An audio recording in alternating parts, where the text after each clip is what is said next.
et bienvenue. On a le plaisir de vous accueillir aujourd'hui pour cet atelier dédié aux espaces d'apprentissage. Nous avons le plaisir de vous accueillir donc pour ce deuxième épisode de notre nouvelle série Inspiration Formation. Ce sont des rendez-vous qu'on propose avec la région pour imaginer ensemble la formation de demain, pour explorer des pratiques pédagogiques, partager ensemble et puis expérimenter. Aujourd'hui, on accueille Marie-Christine Yorca, alors je ne sais pas si comme nous, vous l'avez peut-être rencontrée au détour du Learning Show. Nous, on a pu assister à un de ces ateliers l'année dernière et on avait envie de la faire venir pour partager ça avec vous. Donc, on va vous proposer aujourd'hui voilà, de partager en collectif, en sous-groupe, avec Marie-Christine Yorca. Et puis, avec vous dans le chat, il y a Sylvie Rochard, qui est coordinatrice de l'animation et de l'accompagnement des professionnels au Greffe Bretagne, donc qui travaille avec moi. Et puis, moi, je suis Marie Clermay, chargée d'animation. Et puis, je vais laisser la parole à Marie-Christine pour vous présenter le programme du jour. Donc, c'est parti.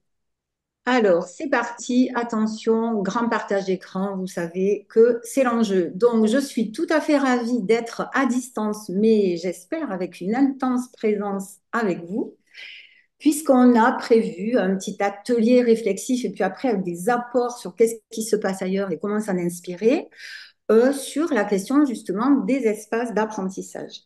Alors, qui je suis? Voilà, c'est toujours d'où on parle et qui on est. Donc, moi, je dirige Ago Ingénierie Formation à Toulouse. Je pense que vous l'entendez avec l'accent qui me porte jusqu'à vous. Et ce qui m'intéresse en fait, c'est comment on apprend, comment les gens apprennent et alors comment accompagner des pédagogues, donc la pédagogie païdo-sago, vous savez, dans la racine, hein, j'aime bien moi ça, c'est l'esclave qui accompagne en le tenant par la main l'enfant à l'école et par extension, la pédagogie, c'est devenu l'accompagnement aux apprentissages. C'est pour ça que j'ai choisi que notre boîte s'appelle Ago. Et Ago, c'est aller, avancer, donner envie, etc. Et l'année dernière, j'ai eu le bonheur de me balader un peu dans différents endroits où il y avait des pédagogues, des designers d'espace, pour aller voir comment ils pouvaient bien concevoir ces espaces apprenants.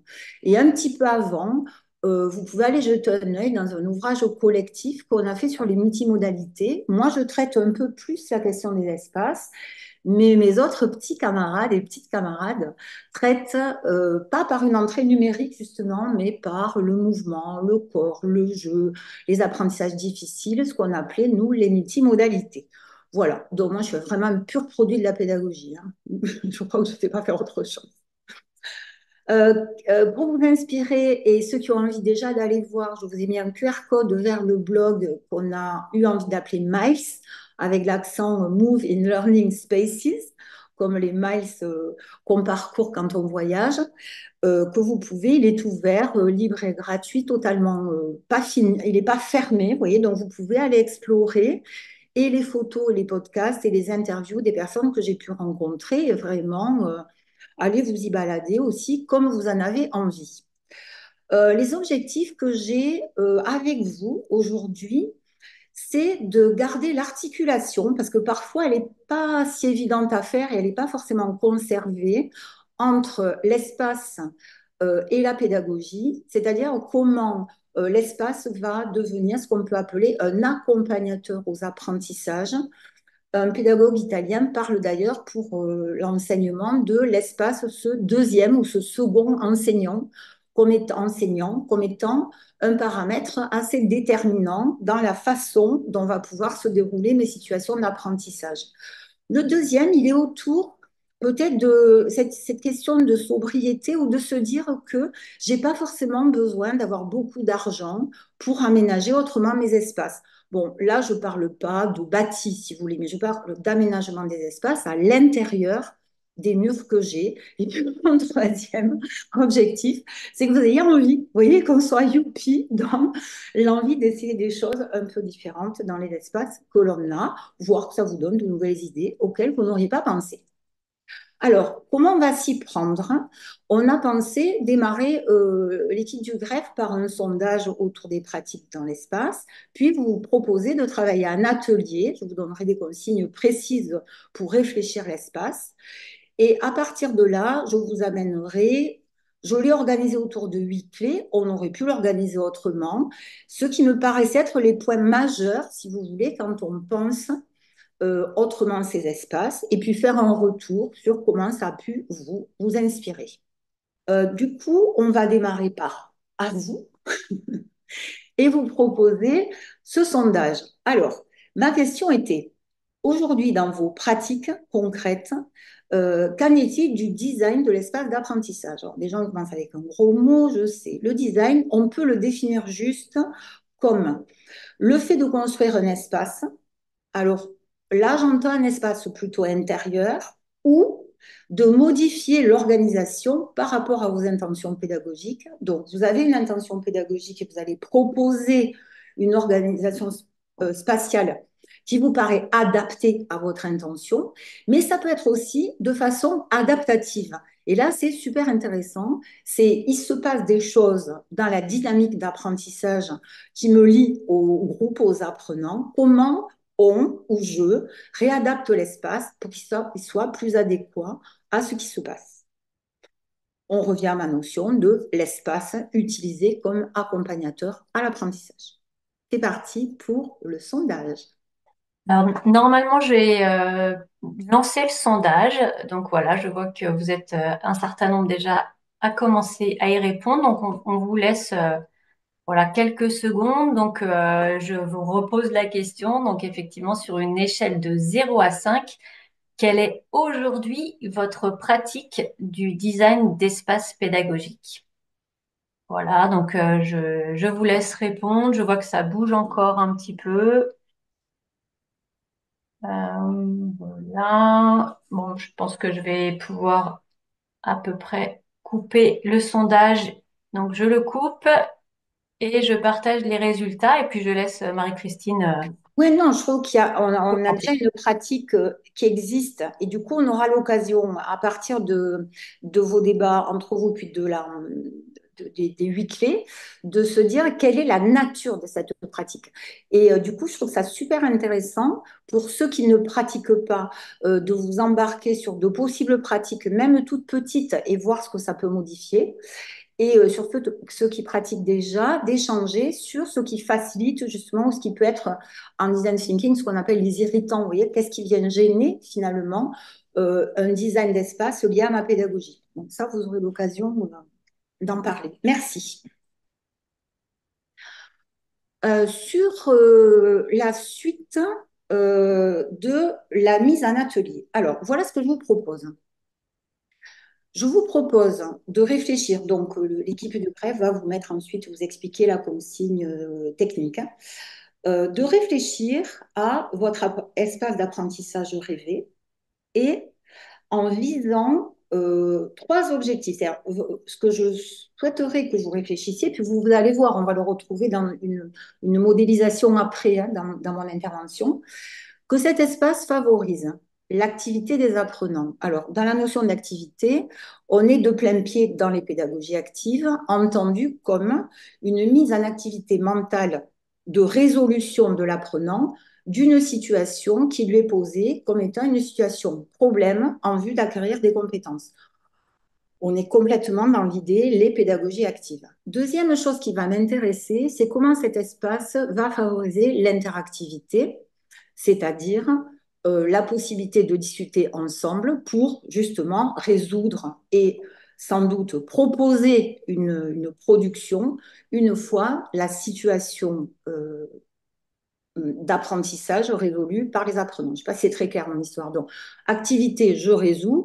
Interactivité, je résous avec les autres. Et pour résoudre avec les autres, vous sentez bien la chose, c'est qu'il va y avoir besoin d'échanges et certainement de production. Donc, comment mon espace d'apprentissage peut favoriser les deux. Et troisième dimension aujourd'hui très intéressante à réfléchir, moi j'appelle ça le numérique intégré sur des modèles australiens, ils parlent d'écosystème numérique de façon à penser le numérique pas comme un objet que j'ajoute dans mon environnement présentiel, mais comment, par tout un tas de détails, le numérique, le device, c'est-à-dire l'objet numérique est intégré, mais aussi la pratique du numérique dans le présentiel est intégrée à ma pédagogie. Vous voyez, l'idée, c'est le numérique utilisé dans le présentiel et pas uniquement à distance. Et qu'est-ce qui va le permettre au niveau du matériel, de l'organisation spatiale que je vais proposer aux apprenants? Voilà.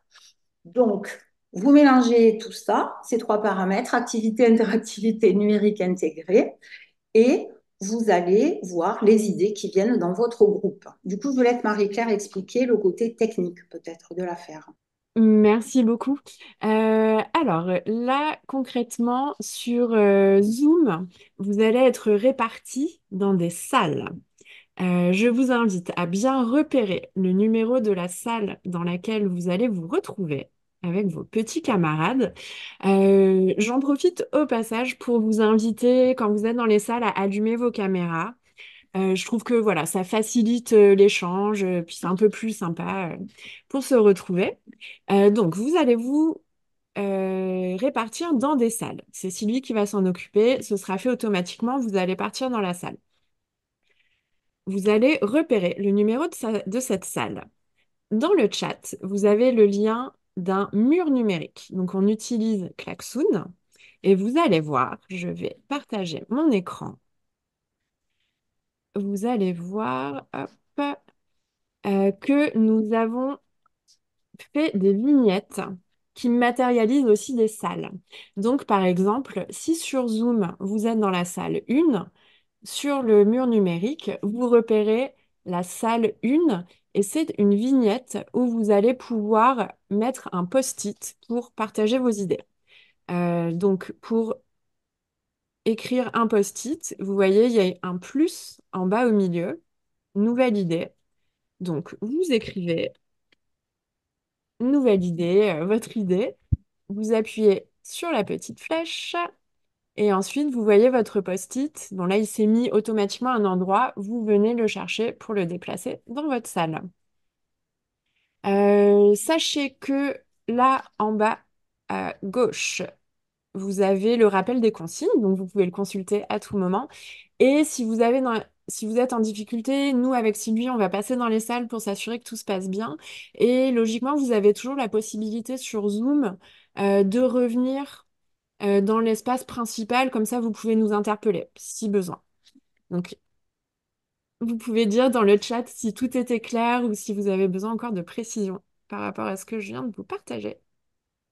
Marie-Claire, juste peut-être pour compléter la consigne qui était très très claire, mais juste quand vous êtes sur le bord de Klaxoon, ce qu'on vous conseille de faire, c'est de grossir, si tu veux bien le faire, Marie-Claire, au fur et à mesure, de grossir. Par exemple, si vous êtes sur la salle 5, vous Ouais. grossissez pour aller dans la salle 5.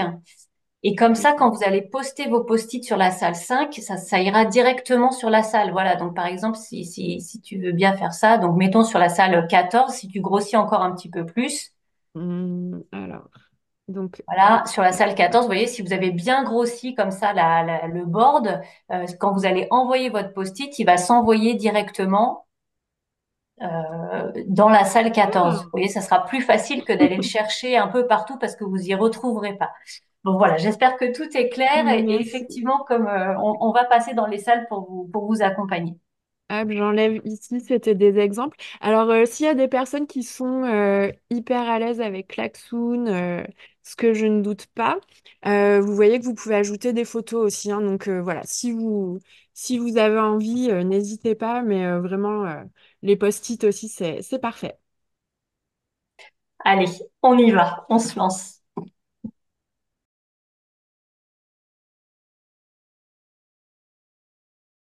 Eh bien, je vais partager mon écran, comme ça vous verrez.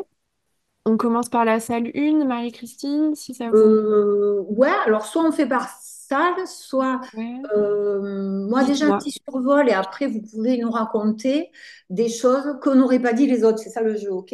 D'accord? On redit pas la même chose. Donc moi ce que je trouve intéressant, c'est qu'effectivement vous allez voir après dans les points majeurs que j'ai retenus, On va retrouver des choses que vous avez vraiment évoquées et en particulier, un des premiers points, c'est la question de la flexibilité. On va parler d'ailleurs de gamme de meubles qui s'appelle le flex, carrément, vous verrez avec des concepteurs. Tout ce qui est flexibilité, mouvement possible des meubles dans l'espace.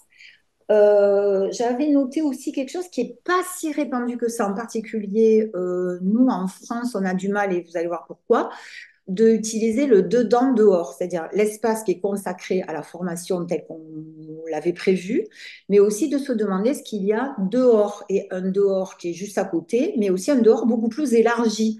Il y a même un mouvement en ce moment pour l'école primaire, hein, pas la formation continue, mais si, qui s'appelle l'école dehors, dont vous trouverez le site l'école dehors. Et dans la formation continue, on a les marches pédagogiques, les marches pédagogiques qui commencent à arriver. Bon, c'est les points qui m'avaient marqué comme ça en faisant le tour des murs. C'est bizarre de dire le tour des murs. Et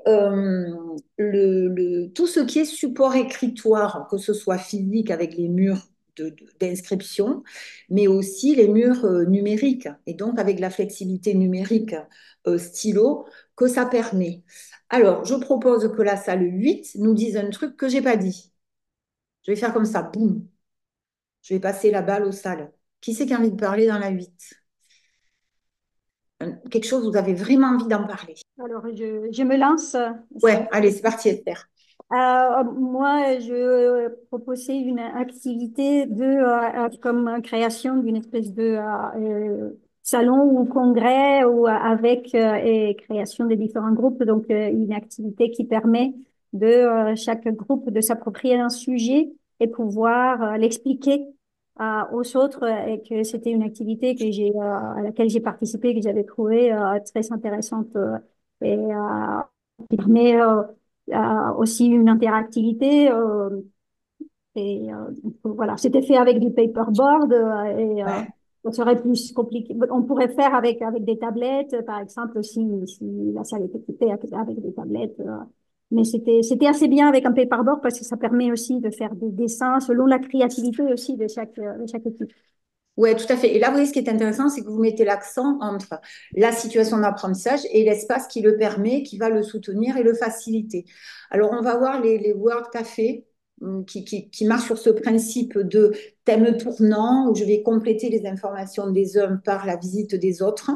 Et là, effectivement, les paperboards, mais aussi, vous savez, les manches debout avec les petits tabourets plus hauts, parce que le manche debout permet une collaboration avec une production rapide. Le principe de l'espace du jeu debout, c'est collaboration rapide tournante.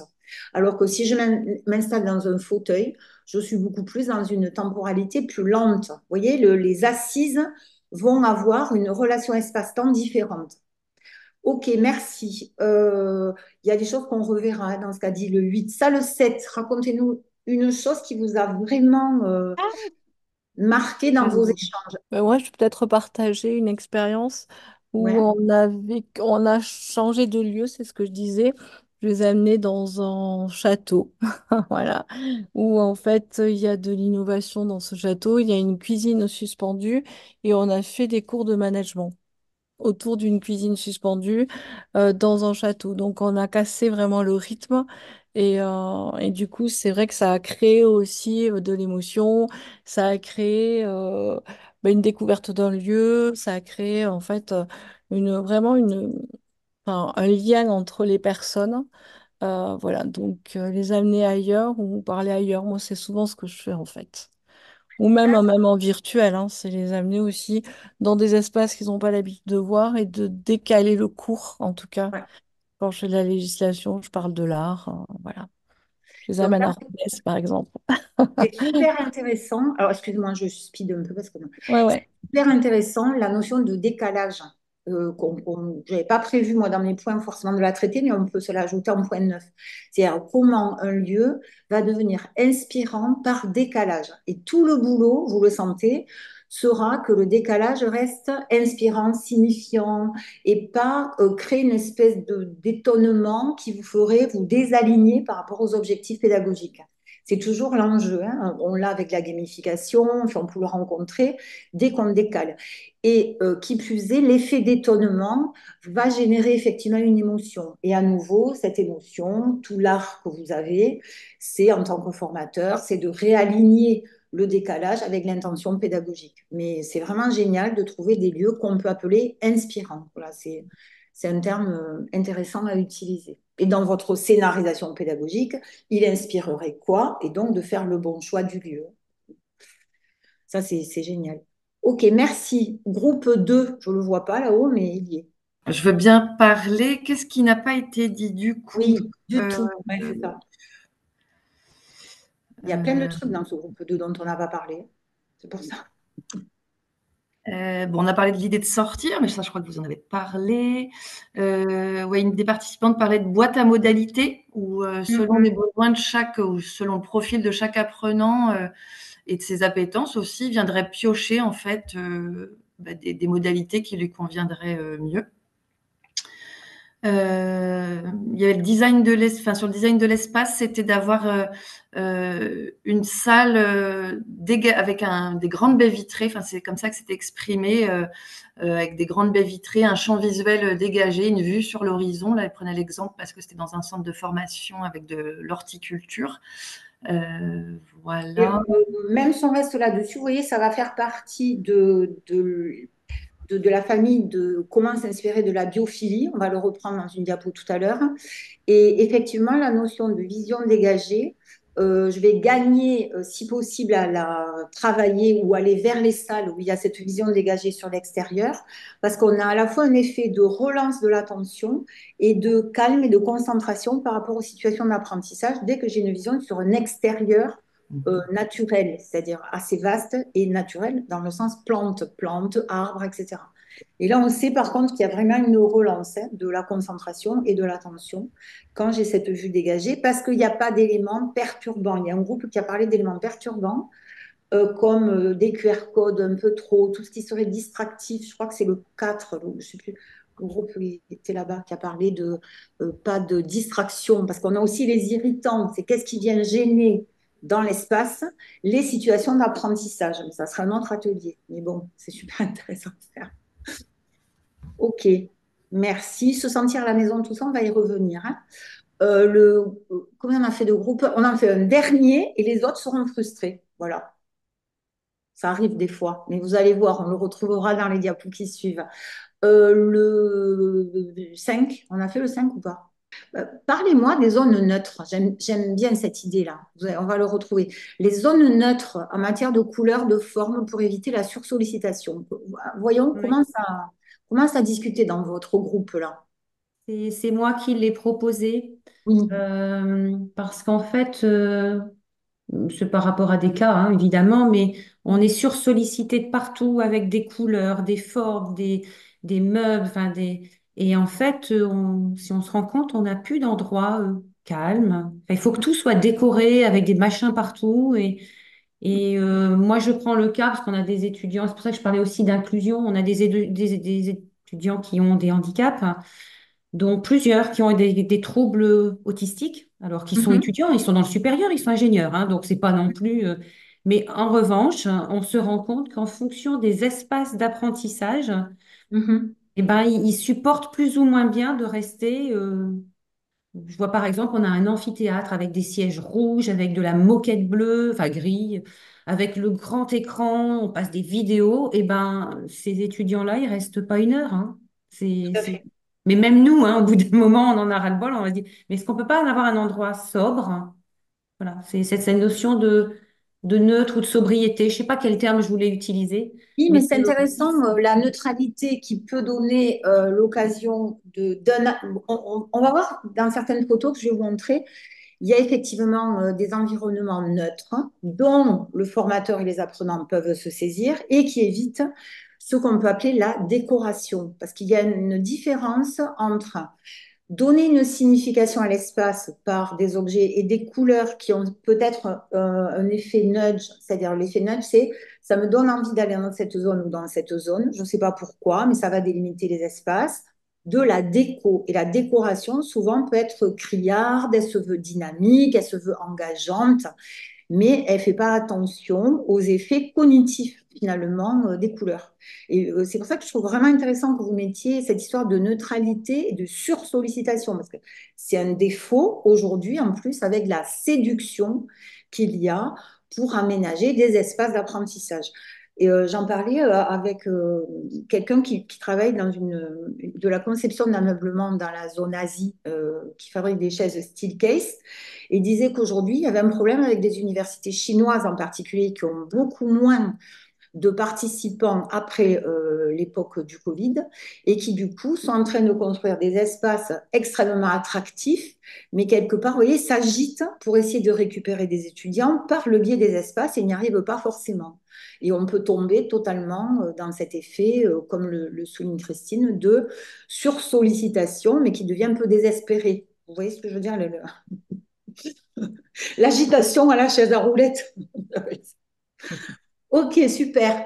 Je vous propose de repartager mon écran. Ça va tout le monde du coup? C'est bien?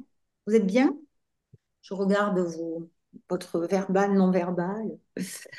C'est parti. C'est reparti. Où il est passé? Donc, j'en étais là.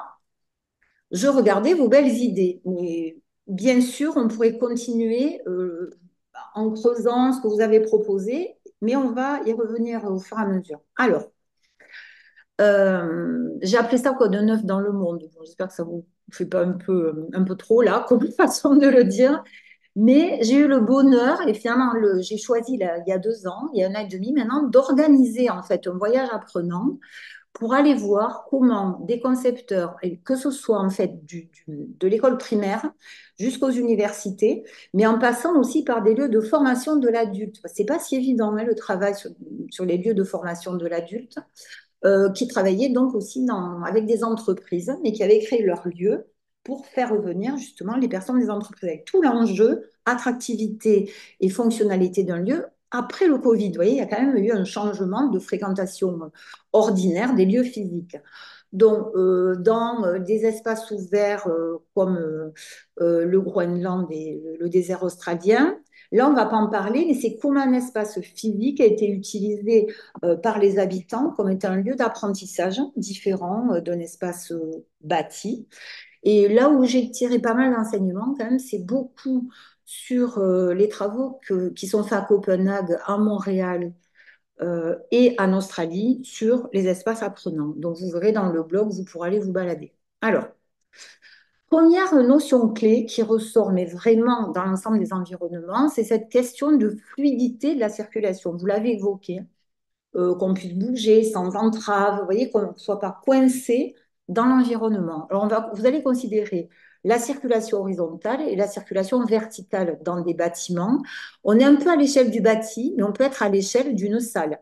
Et dans une salle, la question de l'encombrement et le rapport que je mets à droite volume-surface va conditionner la possibilité de circulation. Alors, on sait qu'il faut 25% à peu près d'espace en plus quand on veut faciliter dans une salle la circulation que quand on installe des tables et des chaises en format salle de classe, où le format salle de classe est fait pour soutenir les pédagogies transmissives, c'est-à-dire toutes les personnes rangées sont organisées pour regarder l'émetteur. Et on l'a dans les amphis, de la même manière. Alors, au niveau universitaire, il y a des archis qui travaillent sur l'arrondissement, je ne sais pas si on dit comme ça, faire des amphis plus arrondis et avec des tables et des chaises, surtout des chaises qui peuvent monter pour faciliter les travaux collaboratifs. Mais quelque part, c'est un truc un peu intermédiaire entre y aller carrément avec des salles à plat. Dans la circulation fluide, le dernier point qui m'intéresse, c'est la question de la proximité, c'est-à-dire où est la salle, j'ai mis salle de classe, parce que là on était à la salle de classe, où est la salle de formation par rapport à l'accueil, par rapport à un jardin, donc on pourrait mettre d'autres ailleurs, et vérifier les proximités et la façon dont je peux aller facilement d'un endroit à l'autre pour favoriser la fluidité de la circulation. Alors, le vous pouvez le faire en étant dans l'endroit où vous êtes et vérifier ce qui est possible de faire en termes de fluidité et de travailler le désencombrement de votre espace, ce qui n'est pas forcément si facile. Donc déjà, observez le lieu dans lequel vous êtes et analysez l'encombrement qui est souvent dû à des espaces de rangement dans la salle de formation, oui, par exemple. Et au fait que je n'ose pas pousser les chaises contre le mur en fonction de mes activités. Donc, un exemple de flux, là, c'est à Copenhague, c'est un lycée où ils ont carrément construit, vous voyez, un escargot, les étages, c'est-à-dire qu'il n'y a pas un escalier dans le bâti, il y a comment on peut appeler ça, les paliers qui sont eux-mêmes un escargot, c'est-à-dire qu'à chaque fois que vous avez là des barreaux, ça donne sur un palier qui donne sur un espace extérieur à la classe, qui donne dans des classes. Vous voyez, l'idée, c'est complètement dans ce sens. On peut avoir dans ce même type de lieu ce qu'on appelle des escaliers qui vont permettre la circulation sur l'ensemble des étages, mais qui parfois sont utilisés comme espace informel saisi par les apprenants. Là, on est au niveau du bâti, vous avez peu d'impact là-dessus, sauf si vous collaborez à un projet de reconstruction d'un environnement. Autre notion, autre matérialisation qui est intéressante, vous voyez, ce sont ces escaliers qui ont une double ou triple fonction, puisqu'ils sont à la fois des lieux de circulation, mais aussi des lieux où je m'installe pour collaborer. C'est la raison pour laquelle ils ont mis des poufs sur ces escaliers, pour qu'il y ait un aspect confortable, potentiellement collaboratif, mais qui peuvent aussi servir, via la photo de gauche avec l'écran, de lieu de projection, donc de transmission de cours ou d'informations aux apprenants. Et la fluidité est possible à condition de se caler sur l'organisation. Oui, c'est-à-dire, je ne vais pas passer en même temps qu'un cours est délivré. Donc, ça pose aussi la question de l'organisation dans un espace partagé. Deuxième clé, vous l'avez vraiment évoqué, et celle-là en France, elle est vraiment pas répandue. C'est ce que j'ai appelé penser l'espace élargi. Alors, ça veut dire que soit l'établissement est déjà conçu pour qu'on utilise les espaces, c'est-à-dire qu'on va, je vous montrerai tout à l'heure une photo de toit, par exemple, qui a été pensée pour être utilisée. Et là, vous voyez, l'agora, dans ces lieux-là, l'agora, c'est cette espèce d'escalier que je montrais tout à l'heure, une espèce de place commune qui permet, à partir d'elle, de distribuer d'autres espaces. Les couloirs, nos fameux couloirs qui sont utilisés comme des lieux informels, mais où je peux proposer aux apprenants d'aller faire des situations d'apprentissage. Et les centres ressources, tout ce qui est les bibliothèques, vous savez, dans les lieux, il y a ou pas des bibliothèques qui vont servir en fait à proposer des situations d'apprentissage qui ne soient pas dans la salle de formation. Et on va trouver aussi des terminologies qu'on n'a pas forcément nous, que j'ai mis à côté de la classe, l'open class, c'est-à-dire les Québécois parlent de contre-classe même, donc la salle qui est collée à la salle de formation, physiquement, je veux dire, et où je vais proposer aux apprenants d'aller résoudre une situation en collectif, puis ils vont revenir. Les balcons élargis plutôt que resserrés, qui peuvent servir de lieu de production collective, les toits, j'en ai parlé, mais aussi les cafétérias qu'on utilise assez peu, nous, et qui peuvent devenir des lieux de collaboration et qui plus est des lieux confortables. Vous voyez, on va avoir aussi dans l'espace élargi la notion de confort. Le modèle de Rosanne Bosch, vous pourrez le creuser, vous, après. C'est une architecte qui est basée à Copenhague. Et l'éducation nationale en France se sert de ce modèle pour donner une tonalité aux différents espaces. Je trouve que c'est des jolies images en plus. Vous voyez, il y a la montagne, la grotte, le feu de camp, le point d'eau. Hands-on, il est plus récent, l'avant-dernier vert là. C'est pas vraiment un espace, mais c'est comment mettre en pratique les choses. Donc pour nous, ça serait dehors ou un atelier, sortir, un petit peu comme Martine vous l'évoquiez, aller dehors, vivre des expériences sensorielles un peu étonnantes pour se déplacer dans ces processus d'apprentissage. Et les dernières notions qu'elle a amenées, c'est vraiment la notion de mouvement. Et on est de plus en plus soucieux, même en formation continue. Soit il y a des salles dédiées, soit vous augmentez chez les gens la possibilité de bouger. En visio, de plus en plus, on fait des breaks en disant, bon, oh, oh, on bouge, on met la musique de façon à revenir concentrer sur les situations d'apprentissage. Donc là, vous pouvez creuser, il y a énormément de productions sur le modèle de Rosanne Bosch. Je ne sais pas si déjà on connaissait, n'hésitez pas, allez-y dans le chat si vous avez envie de dire des choses. Bon, vous voyez, là, open class contre classe, vous avez tout au fond des étudiants, des tables qui sont devant, mais c'est tout un palier, en fait, qui est proposé pour qu'ils puissent se résoudre ensemble. Et à droite, au fond, on a la salle de formation. Les espaces adjacents, là, c'est plutôt des couloirs qui sont utilisés pour créer des zones de collaboration, évidemment équipées au niveau numérique, mais où les étudiants peuvent aller. On a de plus en plus ça dans les universités en France, hein, ça commence à avancer. Moi, j'ai visité l'EM Lyon à Paris. Vous le trouverez sur le blog avec vraiment un super boulot d'archi intérieur qui peut vous inspirer. Les couloirs, alors les couloirs, qui sont des zones dont l'apprenant peut se saisir, mais vous voyez, à condition qu'il soit plutôt large, équipé en prise et en Wi-Fi. Alors là, la prise et le Wi-Fi, c'est le nerf de la guerre pour que les espaces informels soient saisis par les apprenants. Les toits, donc là, on est dans un lycée à Copenhague qui a été équipé alors qu'il fait froid à peu près tout le temps à Copenhague. Oui, c'est pas la question qu'on soit confortable sur le toit, mais c'est qu'il est pensé pour pouvoir être utilisé. Bon, en Australie, je trouvais que c'était plus compréhensible, mais à Copenhague, il n'y a aucun problème pour utiliser les toits. La troisième clé, je l'ai appelée ambiance, mais en fait, c'est un peu limité. C'est identité, ambiance et confort. Alors, l'ambiance, on va retrouver notre question de matériaux. Ce qu'on définit en architecture comme ambiance, c'est l'utilisation de matériaux, mobilier et couleurs au service des émotions. Donc, attention, c'est-à-dire que l'ambiance peut devenir distractive. Par contre, elle va créer un sentiment de bien-être et d'envie d'être là qui sera importante.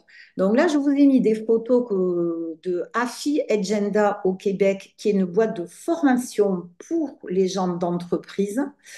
Et on a vraiment, eux, ils ont fait tout un boulot assez poussé. Je vous donne, non, c'est pas celle-là, de déco, mais plutôt de déco un petit peu comme des hôtels. C'est-à-dire que la directrice d'AFI a plutôt visité des salons de design et a voulu donner une tonalité particulière à son lieu. Quand je dis identité, je pense à ça. Identité, en Australie, travaille vraiment sur l'histoire du lieu et du site. Et les peintures et les fresques, des peintures et des fresques sont créées à l'accueil de l'établissement pour qu'on puisse se rendre compte de l'identité qu'on veut donner au bâtiment. Nous, on ne le fait pas trop, ça. Je me disais, on n'y pense pas trop. Mais par exemple, comme dispositif d'inclusion d'un groupe dans un lieu, ça pourrait être super intéressant, vous voyez, au niveau pédagogique aussi. C'est pas juste.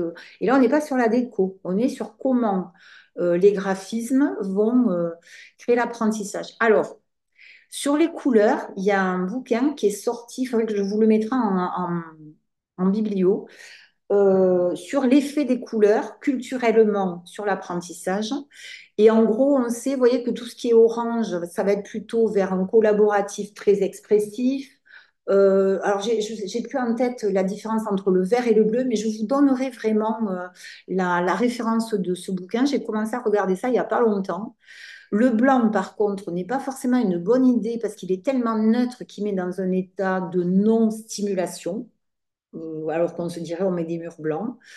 Le rouge est plutôt surstimulant, c'est-à-dire qu'il va bien aller plus dans des cuisines, j'ai envie de dire, où on a envie que ça soit dans une dynamique de surstimulation. Le violet renvoie, vous voyez, plutôt à c'est la couleur plutôt de la méditation, de quelque chose d'assez fort au niveau mental, mais pas au niveau intellectuel. Donc, vous allez jongler avec ces couleurs. Alors, moi, j'accompagne un CFA, là, et ce qu'on a choisi de faire, c'est de faire qu'un mur de couleurs par pièce, et pas du tout de peindre la pièce en entier. Vous voyez ce que je veux dire? D'avoir un mur qui va donner une tonalité à la pièce. Mais je vous donnerai la biblio. Ça va ou pas, Florence? Voilà. Oui, et vous avez raison, Christine. Faire attention à ce que ça reste inclusif au niveau des couleurs et pas faire des perturbations de vue pour les personnes qui sont daltoniennes. Alors pour ça, une solution, c'est celle qu'on voit là, c'est qu'ils co-construisent là. on les voit co-construire avec les enseignants, avec les apprenants, avec les gens du quartier même, puisqu'ils sont très soucieux, et c'est intéressant, des communautés, et en particulier des communautés de voisinage, pour avoir un effet inclusif. Du côté, il faut que je me dépêche un peu, on dirait. Vous voyez, par exemple, à Fiegenda, ils ont fait carrément des choix de fresques de déco, mais je l'ai mis parce qu'ils ont poussé un peu loin avec, vous voyez, leurs meubles. Et ça marche avec le public d'entreprise, hein, c'est-à-dire que c'est extrêmement apprécié par le public d'entreprise qui est une tonalité. Ensuite, dans notre clé 4, il y a tous les travaux de la biophilie qui sont intéressants à regarder. Tout simplement, on avait défini, c'est en train d'être remis en cause, que la biophilie, c'est une attirance innée des humains envers la nature. Alors, dans les années 80, ça a été un peu stabilisé autour de ça. Bon, maintenant, la notion d'inné est un peu remise en cause. Mais en tout cas, j'ai que 10 minutes. Notre cerveau va, même si c'est comment dire, une affiche, il va être plus intéressé par des représentations qui sont inspirées de la nature que par un combat ou, vous voyez, ou quelque chose qui soit autre que la nature. Donc, je vais être vigilant à tout ce qui est lumière, éclairage. Il y a par exemple à Copenhague, en ville en particulier, ils font attention à ce qui est une augmentation et une baisse des températures, de la luminosité en fonction du matin et baisse de la lumière dans la journée. C'est-à-dire, on va utiliser les cycles naturels de la lumière pour faire des variations de temps, de lumière, je vais y arriver, dans des lieux. Et après, un travail sur, ben, vous le voyez, tout ce qui peut plus ou moins être pré-choisi ou choisi au moment de vos situations d'apprentissage. En particulier, j'ai mis les gazouillis d'oiseaux, on peut tout à fait les mettre pendant une situation. Alors, la question de l'eau, elle est intéressante parce que nous, en général, soit il y a des bouteilles, soit on va chercher l'eau aux toilettes. On va remplir nos gourdes aux toilettes. Et là, un enseignant de la fac Laval au Québec me disait, mais moi, qui est français, me dit, moi, je ne peux plus reprendre l'eau aux toilettes en France. Donc, eux, ils ont énormément, que ce soit en Australie, au Québec ou à Copenhague, des points d'eau très accessibles, et voire même, je vous en ai mis le premier d'eau chaude, bon, pour faire son thé. Donc, la question de l'accès à l'eau pour ma sensation de confort est traitée vraiment avec vigilance. Vous voyez, cette histoire de se sentir bien en pouvant boire et me régénérer. Sur la luminosité, j'aimais bien cet exemple de vitre pacifiante sur commande numérique. C'est-à-dire, si vous voulez que les groupes soient séparés, tout est opaque, et sur commande numérique, clac, ça devient transparent. C'est assez sophistiqué, mais c'est super efficace. Un petit tour du côté des plantes, où là, ils ont dû carrément embaucher un jardinier pour que la salle dure longtemps. Bon, peut-être qu'on n'est pas dans cette sophistication, mais c'est intéressant de voir la salle serre, il l'appelait. Et dans la biophilie, il y a un travail important à faire sur l'acoustique, parce que si je veux favoriser les travaux de groupe, il y a une vigilance à avoir. Donc, du plus sophistiqué au moins sophistiqué, à droite, c'est juste des panneaux IKEA mobiles que vous trouvez aujourd'hui facilement pour les sortes des budgets. Vous trouvez des panneaux IKEA sans problème. La clé 5, c'est celle de la flexibilité. Tout le monde en a parlé. On le définit comme la capacité de modifier la disposition du mobilier et l'agencement de l'espace pour s'adapter au mieux aux activités d'apprentissage. Donc là, il y a un meuble que j'ai bien aimé qui s'appelle le Totem Zap qui permet cette flexibilité. Je vais vous le montrer, pas là, mais en photo. Donc, c'est un totem qui permet à des apprenants de travailler ensemble, mais qui lui-même est modulable, c'est-à-dire que chaque morceau, vous voyez, le plateau peut se mettre contre le mur ou créer un assemblage de tables. Donc, il y a tout un boulot que font les équipementiers pour essayer que les meubles eux-mêmes soient modulables et flexibles dans un même espace. Là, on est à nouveau à l'Université Laval au Québec. Ça a l'air moche et pas attirant. Mais en fait, c'est intéressant que ce soit moche et pas attirant. Parce qu'il y a une neutralité et une flexibilité d'usage qui me permet toutes les configurations. Donc là, on a les poufs contre le mur et l'espace est vaste. Et l'aménagement de l'espace se fait en fonction des intentions d'apprentissage. Et en plus, il y a un travail sur la recherche d'objets solides. l'exemple du flex que fait Steelcase pour proposer des meubles qui me permettent de faire des choses différentes. Alors, Steelcase, c'est des meubles chers, on va dire, ne soyons pas naïfs. Par contre, vous gagnez à aller voir sur leur site tout le travail qu'ils font sur la flexibilité des espaces. Ils travaillent depuis 15 ans, 20 ans avec des designers, des ergonomes sur ces questions-là et c'est vraiment super intéressant. La question des murs dans la flexibilité, soit pour produire des choses créatives, mais aussi pour laisser des traces de production par rapport à des exercices résolus. Et je vous ai mis la photo, la Smarter Surface, on ne voit pas bien, mais c'est qu'il existe des peintures de murs qui évitent d'acheter des tableaux qui seraient des petites surfaces d'inscription. Et là, vous pouvez carrément, vous voyez le monsieur assis par terre, il écrit sur un mur écritoire complet. Donc ça, pour équiper vos espaces, c'est intéressant d'aller jusqu'au mur écritoire. Et tout le boulot qui se fait dans ce qu'on appelle le flexible sitting, aujourd'hui un peu plus dans les classes de petits, mais où, tiens, il y a mon dessin descendu, l'idée c'est que l'apprenant choisit le siège le plus adapté à son besoin d'apprentissage.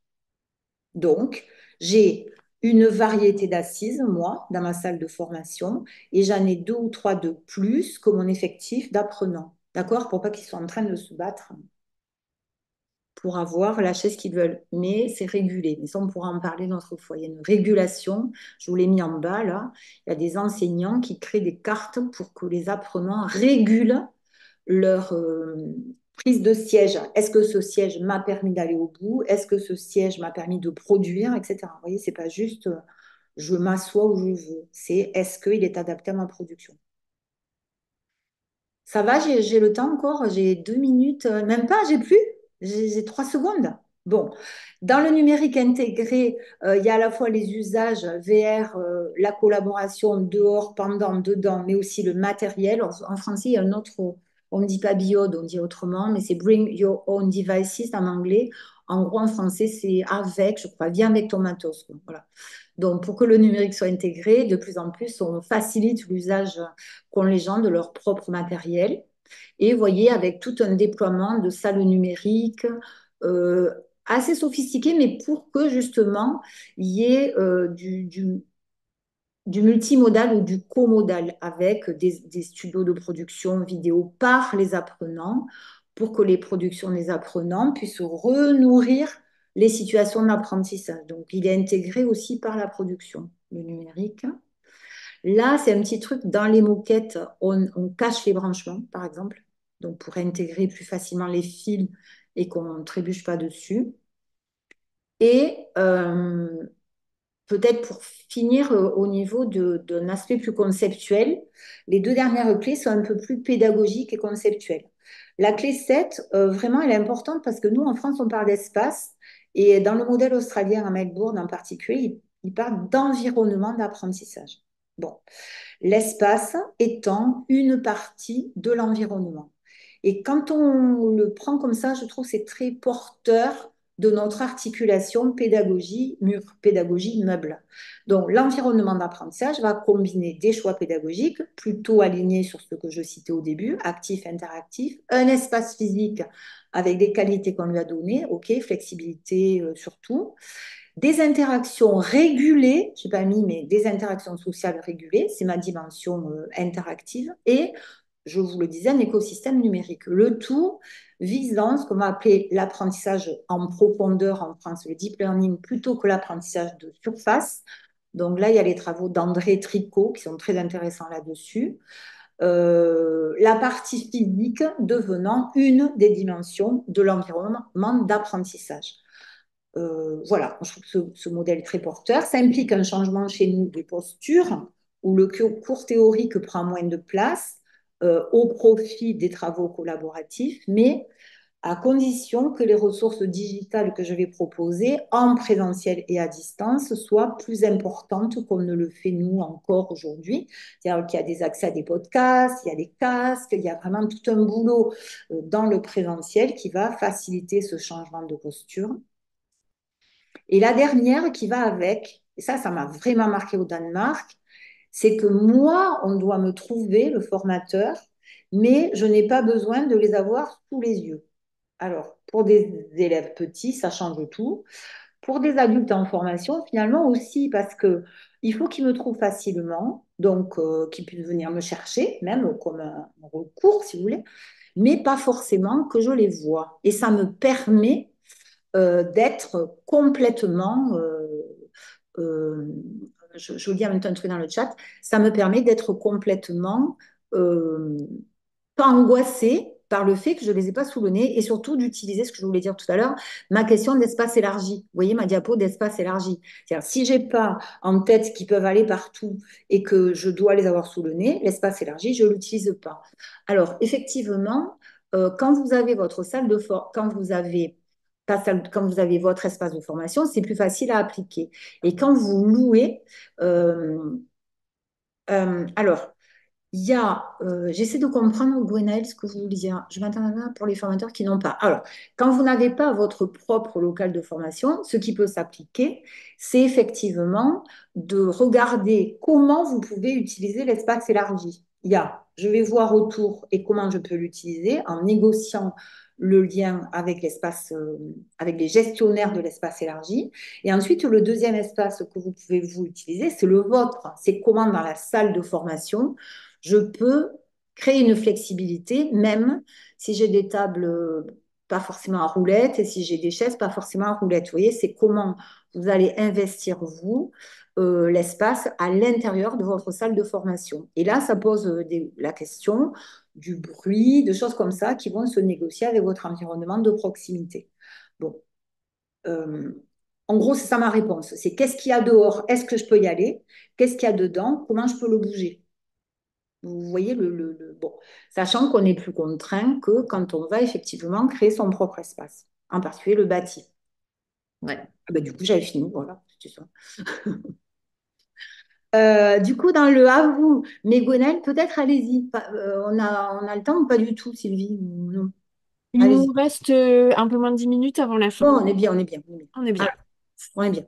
Non, pour moi, votre réponse est claire, mais effectivement, quand on ne dispose pas systématiquement de notre salle de formation, moi je suis en location, voilà, hein, dans des hôtels, dans des espaces lambda ou à la CCI, hein, on n'a Ouais. pas le choix ni des couleurs, ni du mobilier, ni des Non. sièges, ni de rien. Donc effectivement, je vous rejoins tout à fait, on peut très bien moduler les tables qui sont prévues, hein, on peut les mettre en rond, en carré, en ligne, enfin un peu comme on veut. Alors, c'est pas hyper joyeux qu'on puisse faire que ça, hein, Gwenaëlle, je Ah suis non. d'accord.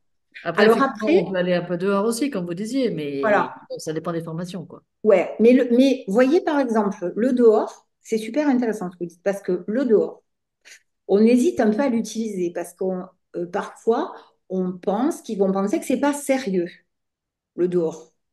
Or, c'est super intéressant de faire une investigation de dans la salle j'ai quoi, dehors j'aurai quoi, sachant que bon, ça prend du temps hein, parfois, mais on peut poser la question, et de se dire, dans mon scénario d'apprentissage, comment je vais utiliser le dehors? Je vous dis ça parce que je l'ai fait vraiment. Au début, j'étais un peu là, dehors, non, quand même, bon, c'est pas sérieux. Et en fait, en l'intégrant dans ma scénarisation, donc en l'assumant, ce qui n'est pas évident au début, ben, les gens l'ont très bien vécu. Et puis, on est revenu dedans, continué, etc. Et c'était une salle dans un lieu qui n'était pas du tout mon lieu. Enfin, moi, en général, je loue des lieux. Hein, je n'ai pas mon lieu de formation. Ouais. Marion, oui? Marion veut dire? Vous voulez dire? Oui, alors moi je rebondis aussi parce que je suis dans le même cas de figure que Gwenaëlle. Et pour le coup, moi je découvre mes salles le matin même à 10 minutes avant la formation. Donc ce qui est encore moins évident. Par contre, moi ce que j'ai développé au fur et à mesure de mes interventions, c'est un environnement autour de ma brasserie. En fait, j'ai une brasserie portative que j'amène. Et en fait, on démarre tous avec la brasserie et on déplace tous ensemble la brasserie sur un côté de salle et on détermine ensemble comment on va agencer la salle de formation pour que chacun puisse s'y trouver sa place. Si on a un accès dehors, c'est bien. Si on n'a pas d'accès dehors, bah, tant pis. On essaie de négocier où est-ce qu'on peut aller.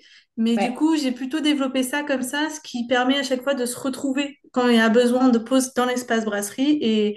Et quand l'espace brasserie est fermé, c'est que la formation est fermée, en fait. c'est génial. Et alors, effectivement, juste, je rebondis, puis je vous laisserai, Véronique, je crois, oui. Il y a quelque chose qui est très intéressant à faire par rapport à l'aménagement de l'espace, c'est de décrire votre scénario pédagogique Voilà, je vous propose les objectifs, on va travailler comme ça, comme ça. Comment vous imaginez qu'on pourrait utiliser l'espace qu'on a à chaque séquence, grande séquence pédagogique? Et c'est un double avantage, c'est qu'on est vraiment dans une co-construction du déroulé de la formation. Et ça peut marcher quel que soit l'âge ou l'univers des participants. Enfin, vous voyez, c'est... Et alors, on se pose la question de l'espace, alors qu'on ne se la posait pas. Et la deuxième chose que j'ai fait faire à des formateurs en formation de formateurs, c'est d'ajouter, vous savez, quand vous utilisez un conducteur, parfois, enfin, je ne sais pas si vous êtes habitué à ça, un conducteur où vous écrivez votre scénario, objectif, déroulé, outils, etc. Ajoutez-vous une colonne espace. Et c'est très intéressant parce que du coup, vous allez vous demander, mais comment j'aimerais les faire travailler? Et effectivement, quand vous découvrez vos salles, vous pouvez, en ayant eu cette intention, oser plus de bouger l'espace. Véronique, peut-être, vous vouliez... Ah, on vous entend, vous avez le micro qui est éteint. Voilà, Voilà. je réactive le son. Je viens de terminer la formation responsable projet et ingénierie formation à Toulouse, au CAFOC. Ah, super. Voilà, donc je crois que j'ai eu le plaisir de rencontrer un de vos collègues en tant que formateur. Et effectivement, tout au long de la formation, donc qui a duré plus de 9 mois, l'ensemble des formateurs, effectivement, j'ai vu effectivement les efforts pédagogiques qu'ils avaient mis en œuvre. Et on a pu se retrouver en fonction, voilà, des objectifs, des contenus. On s'est retrouvé à travailler au sol. Mhm. Voilà, alors pas forcément écrire sur le sol, mais en tout cas s'asseoir par terre, hein. On a eu aussi l'occasion de pouvoir, alors c'était quoi? Les marches pédagogiques, effectivement, on a eu, Oui, voilà, on les a tout à fait. testées. Voilà, mais il y avait une espèce de patio. Et nous avons aussi eu l'occasion de travailler sous les tables. Sous les tables, Ah, donc, génial. Ah, ça, voilà. bravo. Alors, la position était un peu rocambolesque, parce que c'est pas, on n'y reste pas longtemps. Mais voilà, c'est des idées, effectivement, c'est des idées originales, vraiment, qui permettent de les se mettre, voilà, derrière le coin de l'oreille et se dire, ah, si un jour je suis embêtée, si la météo est pas, voilà, est pas clémente, etc., pourquoi pas? Voilà. Vous voyez, c'est juste, on va, pour que tout le monde puisse s'exprimer, on va faire une dernière petite activité qu'on appelle 1, 2, 3 chatter, pour que Mhm. tout le monde puisse contribuer dans le chat. Et du coup, on pourra garder vos idées du chat et puis peut-être les coller. Je pense que oui, on peut les coller dans le mur collaboratif, comme ça on aura les idées de tout le monde. Mais là, ce que vous évoquez, c'est qu'on peut partir des mouvements du corps dans l'espace tel qu'il est, de bouger l'espace contraint dans lequel je suis, mais ça nécessite de s'autoriser à le bouger, puis sortir de l'espace tel qu'il est et voir quelles activités pédagogiques je peux faire. Et après, on a tout ce qui peut être contribué à modifier l'espace, que j'ai plutôt développé. Vous avez raison, Gwenal. Comment moi, je peux contribuer, quand il y a un projet architectural, par exemple, à donner mon mot avant qu'ils aient figé les permis, ce qui arrive souvent. En France en particulier, la collaboration avec des archives, bof, c'est pas très répandu. Mais on aura l'occasion d'en reparler. Marie-Claire peut-être le dira l'an prochain, parce que je viendrai vous voir pour un atelier physique dans l'espace. Donc, on pourra, si vous êtes là, présent, reparler de ça. Alors, notre dernière activité, oui, et puis il y a tout ce qui est détente, étirement, tous les travaux avec le corps pour faire des rythmes différents. Et même en vidéo, je vous disais, proposer des temps où le corps est engagé ou reposé ou étiré. Enfin, on va faire le faire bouger, quoi. Ça rejoint, vous vous souvenez, Rosanne Bosch, son dernier Mhm. apport qui était salle exprès dédiée au mouvement ou salle ou moment où je vais bouger. Vous voyez? Notre un 2 3 chat, il est hyper facile. C'est vous écrivez dans le chat, mais surtout vous envoyez pas. D'accord? Un 2 3 chat, c'est j'écris, mais j'envoie pas. Et quand je dirai un 2 3 chat, vous envoyez. Alors vous envoyez quoi? Qu'est-ce que ça vous donne? Un truc dans tout ce qu'on a dit que ça vous donne envie d'essayer. Ça va, la consigne est claire? Donc, vous écrivez dans le chat, mais vous n'envoyez pas encore. On enverra tous en même temps. Mais comme j'ai dépassé le temps, il y a plein de gens qui nous quittent. Pour ceux qui sont encore là, je vous remets les clés sous les yeux. Bon, alors, vous avez quelques, comment on dit, pas une minute, on l'a plus. Si, on a 30 secondes. Ça va, Marie-Claire? Oui, il y a 30 secondes. Donc, pendant 30 secondes, vous écrivez, mais vous n'envoyez pas parce que vous avez envie d'essayer. Et désolé à ceux qui doivent nous quitter de ne pas avoir fini exactement dans les clous. Merci. Mais non, vous avez envoyé Anne-Cerise. Donc, c'est bon, vous avez écrit votre idée. Ça va? Attention. 1, 2, 3, chat, envoyé.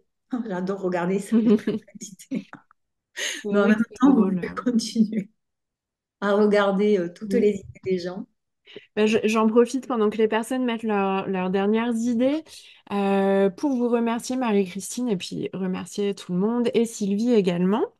Et vous l'avez dit tout à l'heure, Marie-Christine, on aura le plaisir de vous accueillir à nouveau dans le courant de l'année prochaine. Donc, on avait imaginé voilà, un premier atelier en ligne et on a envie de poursuivre l'exploration avec vous qui nous écoutez en présentiel. Donc, on vous donnera toutes les informations prochainement. Voilà, on est encore en train de construire cet atelier en présentiel. Et vraiment, bah, merci encore à tout le monde. Et le replay vous sera envoyé par mail très prochainement. Et il sera aussi disponible sur le site avec un article et toutes les ressources. Et puis, merci Sylvie, on sera au Learning Show début octobre. Donc, on pourra s'y retrouver puis échanger. C'est toujours des moments très sympas et très inspirants aussi. Et nous, on vous retrouvera le 27 septembre pour un nouvel épisode de Studio Café. Et en fait, ce sont des petits temps plus décontractés où on vous présente avec les collègues et puis des partenaires des études qu'ils ont réalisées. Donc, la prochaine, c'est sur les métiers en tension en Bretagne. Et Sylvie vous a mis toutes les infos dans le chat. Marie-Christine, le tout dernier mot de la fin? La fin, voilà, je vous ai juste mis là des références que vous retrouverez dans le Learning Show. Ce que j'ai mis, c'est que l'année dernière, le Greffe Bretagne avait fait un super article sur l'atelier espace que j'avais animé avec une collègue à moi, Monique Frambourg. Donc, vous retrouverez des notions. Je vous ai remis le modèle de Rosanne Bosch. Et vous pouvez aller regarder chez le Lab École au Québec. Bon, il travaille plutôt sur les écoles, mais il y a un boulot de partenariat Archipéda qui est bien et Archiclasse. Et n'hésitez pas à aller explorer tout ça, qu'on vous mettra dans le diaporama et sur le mur. Bon, j'étais ravie d'avoir été invitée, que Toulouse soit invitée à distance en Bretagne. Et ça nous permet comme ça de nous rencontrer facilement, puisqu'il y a d'autres Toulouse en plus. Merci beaucoup et du coup, à bientôt. Mais merci à vous aussi. Et puis, on se recontacte vite, nous, de toute manière. Au revoir tout le monde. Et à très bientôt. Et puis, bonne journée tout le monde.